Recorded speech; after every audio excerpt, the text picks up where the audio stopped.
Hey guys, welcome back to my channel.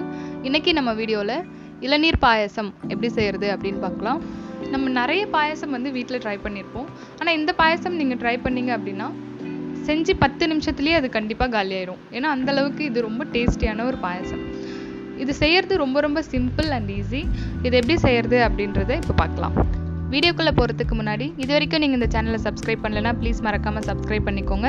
அப்படியே பக்கத்துல இருக்க பெல் ஐகான் கிளிக் பண்ணி ஆல் செட் பண்ணி வச்சுக்கோங்க. அப்பதான் நான் போடக்கூடிய வீடியோக்கள் உடனுக்குடனே உங்களுக்கு நோட்டிஃபிகேஷனா வரும். இப்போ வீடியோக்குள்ள போலாம். இந்த இளநீர் பாயாசம் செய்யறதுக்கு வழுக்கு அதிகமா இருக்கிற 2 இளநீர் வந்து நான் எடுத்திருக்கேன். வழுக்கு வந்து நல்லா இந்த மாதிரி திக்கா இருந்தாதான் பாயாசம் நல்லா டேஸ்டா வரும். நீங்களும் வாங்கும்போதே இந்த மாதிரி தேங்காய் இருக்கிற இளநீரா பார்த்து வாங்கிக்கோங்க. இதை உடைச்சு இந்த மாதிரி தனித்தனியா ஒரு பவுல்ல எடுத்து வச்சுக்கலாம். இப்போ ஸ்டவ் ஆன் பண்ணிட்டு ஒரு பாத்திரம் வச்சுக்கலாம். இதுல 1/2 லிட்டர் பால் வந்து நம்ம ஊத்திக்கலாம். 2 இளநீருக்கு 1/2 லிட்டர் பால் வந்து சரியா இருக்கும். பால் ஊத்திட்ட பிறகு ஒரு கரண்டி வச்சு இந்த மாதிரி மிக்ஸ் பண்ணிக்கிட்டே இருந்தோம்னா பால் வந்து அடிபிடிக்காது. பால்ல தண்ணி எதுவுமே சேர்க்காம மீடியம் ஃப்ளேம்லயே வச்சு இந்த மாதிரியே மிக்ஸ் பண்ணிக்கிட்டே இருக்கணும். பால் கொதிக்கிறதுக்குள்ள நம்ம எடுத்து வச்சிருக்க வழுக்கையிலிருந்து பாதி அளவு எடுத்து ஒரு மிக்ஸி ஜார்ல போட்டுக்கலாம். கூடவே நம்ம எடுத்து வச்சிருக்க இளநீர்ல இருந்து பாதி இளநீர் அதுல ஊத்தி இந்த அளவுக்கு நல்லா ஃபைனா அரைச்சு எடுத்துக்கலாம். இப்போ இதை அப்படியே வச்சுக்கலாம். மீதி இருக்கிற அந்த பாதி வழுக்கை எடுத்து சின்ன பீசஸா வந்து நம்ம கட் பண்ணி எடுத்துக்க போறோம். இந்த அளவுக்கு கொஞ்சம் மென்னு சாப்பிடுற அளவுக்கு கொஞ்சம் சின்ன பீசஸா நம்ம கட் பண்ணி எடுத்துக்கலாம். பால் இந்த அளவுக்கு நல்லா கொதிச்ச பிறகு நம்ம இது கூட ஒரு 1/2 டின் அளவுக்கு மில்க் மேட் ஆட் பண்ண போறோம். பாயாசம் அப்படினாலே மில்க் மேட் ஆட் பண்ணா ரொம்ப டேஸ்டியா இருக்கும். நீங்க மில்க் மேடுக்கு பதிலா சுகர் இல்லனா நாட்டு சர்க்கரை கூட நீங்க யூஸ் பண்ணிக்கலாம்.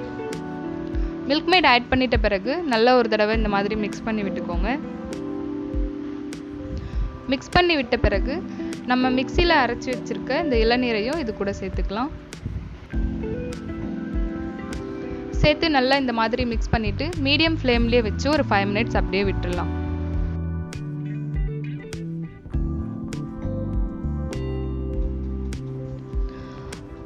5 மினிட்ஸ் கழிச்சு பாத்தீங்க அப்படின்னா பால் வந்து இந்த அளவுக்கு நுரைச்சு வர ஆரம்பிக்கும். இந்த ஸ்டேஜ்ல நம்ம கட் பண்ணி வச்சிருக்க மீதி தேங்காவையும் இது கூட சேர்த்துடலாம். இந்த மாதிரி தேங்காவை சின்ன பீஸா கட் பண்ணி சேர்க்கறதால நம்ம பாயாசம் சாப்பிடும்போது அந்த தேங்காவையும் கடிச்சு சாப்பிடும்போது பாயாசத்தோடைய டேஸ்ட் வந்து இன்னும் டபுள் மடங்கா நமக்கு கிடைக்கும். கடைசியா நம்ம எடுத்து வச்சிருக்க இளநீர் தண்ணியையும் இது கூடவே சேர்த்து ஸ்டவ் ஆஃப் பண்ணிடலாம். கடைசியில கொஞ்சம் இளநீர் தண்ணீரை சேர்க்கறதால அந்த இளநீருடைய டேஸ்ட் வந்து நமக்கு இன்னும் நல்லா கிடைக்கும். ஒருவேளை அந்த தேங்காய் கட் பண்ணி நீங்க சேர்க்கல அப்படின்னா பாயாசம் நுரைச்சி வரும்போதே நம்ம எடுத்து வச்சிருக்க இளநீருடைய தண்ணியை சேர்த்து ஸ்டவ் ஆஃப் பண்ணிடலாம். நீங்க விருப்பப்பட்டீங்க அப்படின்னா முந்திரி இல்ல திராட்சையை வந்து நெய்யில வறுத்துட்டு கூட இது கூட நீங்க சேர்த்துக்கலாம். நான் இதுல இளநீருடைய நேச்சுரல் டேஸ்ட் கிடைக்கணும் அப்படின்றதுக்காக இதுல முந்திரி, நெய், ஏலக்காய் பவுடர் அந்த மாதிரி எதுவுமே நான் ஆட் பண்ணல. அவ்வளவுதான், நம்ம ட்ரெடிஷ்னல் இளநீர் பாயாசம் சூப்பரா ரெடி ஆயிருச்சு. இந்த பாயாசம் செய்ய ஒரு 10 ல 15 நிமிஷம் தான் டைம் எடுத்துக்கும். ரொம்ப ஈஸி அண்ட் ரொம்ப டேஸ்டியான ஒரு பாயாசம். இதை நீங்க ஃப்ரிட்ஜில் வச்சு கூலிங்கா சாப்பிட்டீங்கன்னா இன்னும் ரொம்ப டேஸ்டியா இருக்கும்.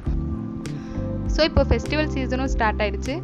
வரப்போற ஃபெஸ்டிவல்ல கண்டிப்பா இந்த ரெசிபியை நீங்க ட்ரை பண்ணி பாருங்க. ட்ரை பண்ணி பார்த்துட்டு எப்படி இருந்துச்சு அப்படின்றத மறக்காம கமெண்ட்ல சொல்லுங்க. மறுபடியும் ஒரு சூப்பர் ரெசிபியோட உங்களை அடுத்த வீடியோல மீட் பண்றேன். Thank you.